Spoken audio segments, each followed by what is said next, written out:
La vida quizás se descubre el día que estemos cansados de pensar, porque vieron que llega un punto que uno se cansa, aburridos de pensar, pero con una inquietud viviente dentro. Y entonces quizá de repente descubriremos que hay un aire distinto que respirar y que el aire está lleno de vida, y descubro que el chico que veo por la calle y la mujer que va a su trabajo por dentro están llenos de vida, y por primera vez empiezo a sentir una sensación nueva, a encontrar algo vivo en las personas, porque empiezo a sentir las personas, no a contentarme con su representación mental, no a contentarme con la idea que me hago de ellas. Es tanta mi costumbre de pensar que todo lo miro a través de mis gafas de las ideas y no puedo mirar cara a cara la vida. No sé mirarme cara a cara a mí mismo. No puedo sentirme vivir. Estoy refugiado siempre detrás de ideas. Ideas de interpretación, ideas de protección, de ataque o de evasión, pero siempre ideas. Es preciso que descubra este gesto interior que me permita saltar del mundo de las representaciones al mundo del ser, que me sienta palpitar, que vaya detrás de las ideas, que no tenga miedo de estar por un instante sin pensar, que no pasa nada, que sepa estar atento a la vida, más allá del pensamiento, aparte del pensamiento, a pesar del pensamiento, atento a la vida y a la mente, detrás de mi vida y de mi mente, de esto que yo llamo vida y de esto que yo llamo mente pequeña. A la vida con mayúscula y a la mente con mayúscula. Ahí es donde tiene que estar mi atención. La vida no es el pensamiento, aunque la vida se expresa a través del pensamiento. Pero nuestras formas mentales han llegado a oscurecer nuestra visión directa de la vida, y aunque las ideas en sí siguen siendo maravillosas, nuestra actitud hacia ellas se convierte en el obstáculo mayor para percibir la realización. Por lo tanto, hemos de encontrar un medio a través de la mente que nos permita llegar a penetrar por todas las capas de ideas que están descentradas hasta descubrir lo que hay detrás o coger todo el sistema de ideas que tenemos y por tanto también en todo el sistema de valores y llegar a contraponerlo a su contrario para anularlo, para contrarrestarlo, para neutralizarlo, o directamente aprender a aplicar el silencio mental para poder descubrir qué hay detrás de estas estructuras. Son 3 tipos de trabajo con la mente que nos pueden conducir a esa realización. El primero es el de profundizar, movernos dentro del laberinto mental para llegar a su origen, a su fuente. No quedarme en la superficie con mis ideas ahí agarradito, ¿no? Ir adentro. El segundo, la segunda forma, es agarrar todo ese pack de ideologías que tenemos, todo el sistema que está en marcha en nosotros, que en el fondo está asentado sobre 2 o 3 puntos básicos de los valores supremos de nuestro yo-idea y poder contraponerlo con su contrario. Choque terrible. Es un tratamiento de shock espiritual. Shock con el cual a veces nos obsequia la vida y que cuando no es esta la que nos la da, podemos ir a algunos sitios para que con mucho trabajo nos lo den. Tal ocurre con las técnicas Zen. Las técnicas del budismo Zen son exactamente esto, un tratamiento por shock, gracias al cual podemos neutralizar toda nuestra valoración mental con la que estamos identificados y mediante esta neutralización podemos pasar a descubrir lo que hay detrás de ella. Por eso Los Zens usan esos koans famosos, ¿no? Que te tenés que romper el coco para comprender eso, porque no le encontrás la solución pensando con el intelecto. Y ahí es donde tenés que soltar la mente pensante, ¿no?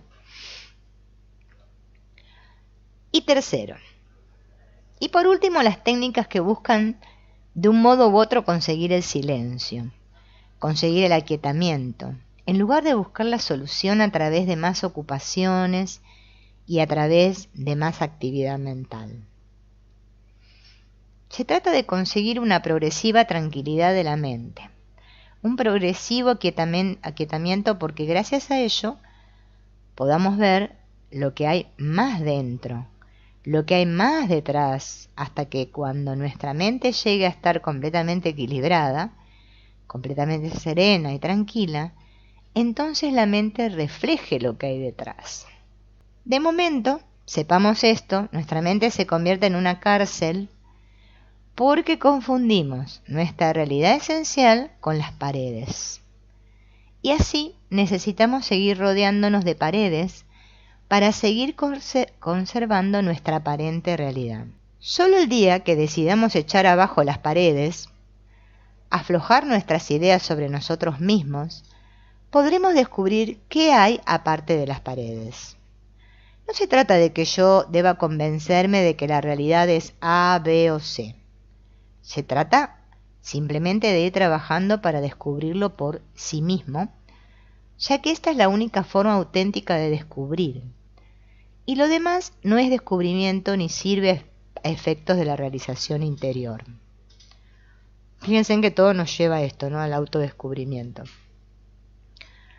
Por esto es de suma importancia que consideremos con calma y serenidad en qué consiste el acto de descubrir, el acto de mirar, de investigarnos a nosotros mismos. Esto es la atención intencional. La clave del trabajo de la mente como medio de realización interior reside única y exclusivamente en una facultad, que es el eje, el centro, el alma de toda la actividad mental y de la conciencia, que es la atención, que es justamente lo que no hacemos.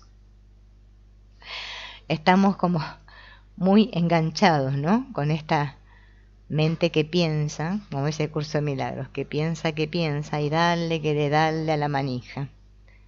Y no paramos.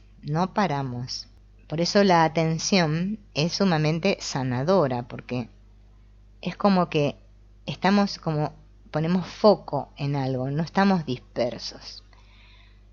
Vuelvo otra vez a repetir que el trabajo de Byron Katie nos viene como anillo al dedo cuando estamos con la mente muy atorada, porque claro, al poner la mente en papel vemos más claro. Es como que se desocupa, como tener mucha ropa en el ropero y sacamos ropa que no nos sirve para regalar y hacemos espacio. Eso sería la atención, está basada en hacer espacio, porque ya no le presto atención a lo que no tiene sentido. La atención es el alfa y omega de la técnica mental. Es el eje de todo trabajo de la mente, desde los primeros balbuceos del descubrimiento del mundo que nos rodea, hechos por el niño pequeño, hasta la más alta realización espiritual alcanzada por santos y sabios. La atención es la facultad de dirigir la mente a algo, al ser consciente intencionalmente. Así como la conciencia es el hecho simplemente de darse cuenta de algo. La atención es el hecho de percatarnos de ello de un modo intencional. Esto estaría muy relacionado como con la voluntad, ¿no? Como que quiero atender. Por eso, vieron cuando nos hablan, por ejemplo, en el trabajo del perdón, ¿no? Cuando nos dicen que atendamos el sentir, o sea, cómo me siento, o sea, que me dé cuenta, o sea, como estoy reaccionando, ¿no? Eso es poner atención intencional en el cómo me estoy sintiendo. Entonces ahí tomo conciencia y me doy cuenta de que es mía, o sea, que eso es mío, que no tiene nada que ver con el otro, más allá de lo que el otro haga, sino que es algo que me está tocando algunas teclas en mí y que me hace saltar, ¿no? Como nos pasa siempre, ¿va? Si atención es la deliberada dirección del foco mental hacia algo, eso lo venimos haciendo todos desde hace muchos años. Ahora la atención de ustedes está dirigida hacia esto que están leyendo, ¿no? O sea, ahora estamos todos atentos a esto. Por lo menos eso espero, dice él.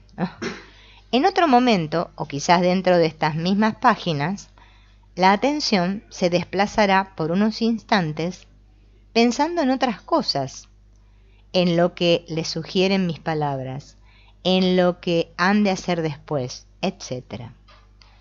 Cada instante trae sus propias obligaciones y preocupaciones, y así todos estamos constantemente cambiando de objeto en la atención, ¿ven? La atención, pues, es algo que hacemos trabajar mucho, pero que sin embargo no la perfeccionamos nunca. ¿Cómo puede ser eso?